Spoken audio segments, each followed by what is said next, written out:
Melanie Sacker, as you know, has had many hits, and she's been around, and I think she's done 50 odd albums. Wow. She's had Grammys for Beauty and the Beast, the theme music for Beauty and the Beast. She wrote that. And she's just the sweetest girl to work with, a lovely, kind soul. I had so much pleasure working with that lady. And she allowed me to play what I wanted, be myself.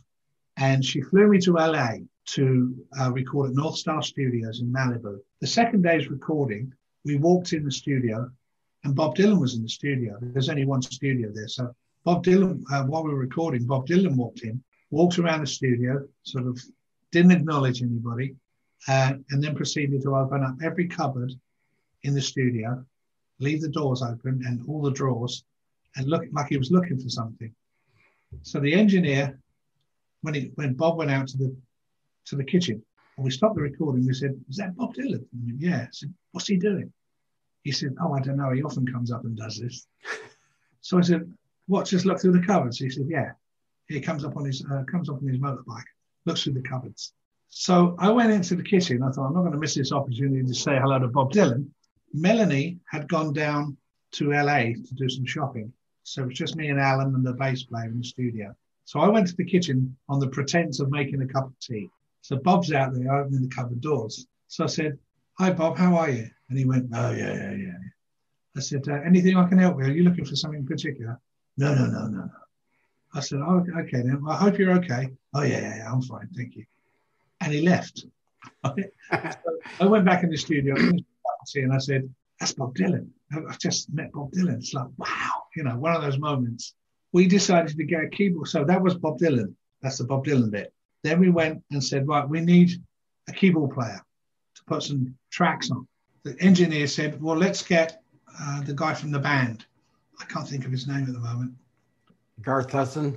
Oh, thank you. Yeah. Garth Hudson. So we phoned Garth up. He said, yeah, I'll be up in a couple of hours. 4 hours later, he walks in with his Fender Rhodes and his amp and his pedals and his leads and then we all lugged his Hammond in and everything else, set up in the studio, and then spent the next 2 hours plugging everything in. Now we got him 2 stereo line out. So, and all the time he's setting up his equipment, we're playing the track to him through the speakers, right?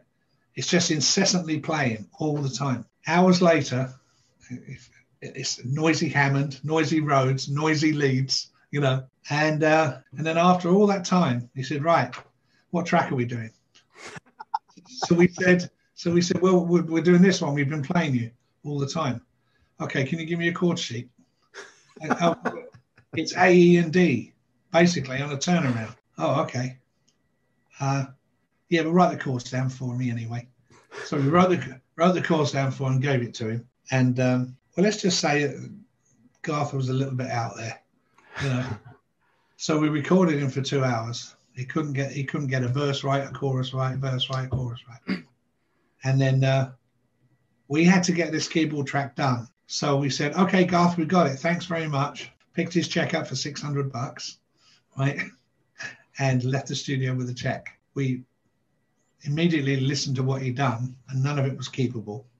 We wiped it, and the engineer said, oh, Christ, Melanie's coming back, and she'll be here any minute. We've got to get keyboards done. So he said, oh, I know Larry from Earth, Wind and Fire. He lives down the bottom of the hill. And I thought, Larry from Earth, Wind and Fire. It's like this.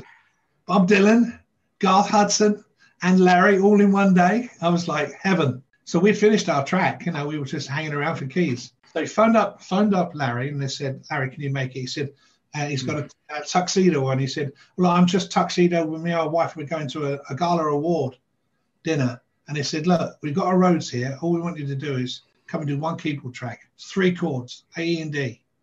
And he goes, okay, I'll swing by. So he turns up looking like $1 million in his tux, ready to go to the Grammys or something, with his wife, beautiful wife, and his son. He sat down, he said, right, what's the song?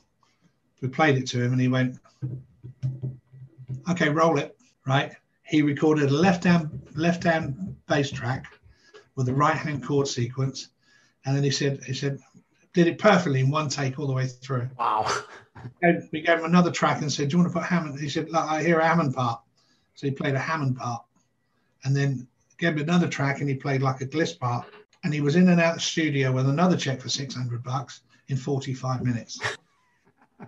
Now, that's led me up to Melanie coming back. She came back from downtown. Everybody left the studio, and it's just me and Melanie. And I'm sitting on the porch, and the sun's going down. I'm overlooking the Malibu seafront, you know, way up in the hills. And she got a guitar. She sat me, and I'm sitting on the steps. And she sat behind me in a chair. And she said, "Pete, do you mind if I run some songs by you?" I said, "No, that'd be wonderful." So I just sat there on the steps, leaning against Melanie's knees, and she's playing an acoustic, and she sang 7 songs that she never sang to anybody, one after the other. And I had my own personal little concert with Melanie Safka. Wow. The sun was going down in the Malibu hills, and it was a fantastic day. And that's what she's like. She's an absolute dream. There you go. I was just thinking, I've just thought about it again. Bob Dylan, Garth Hudson, Larry from Earth, Wind and Fire, and a personal Melanie concert all in one. Wow. That's a day. Just a day I'll never forget.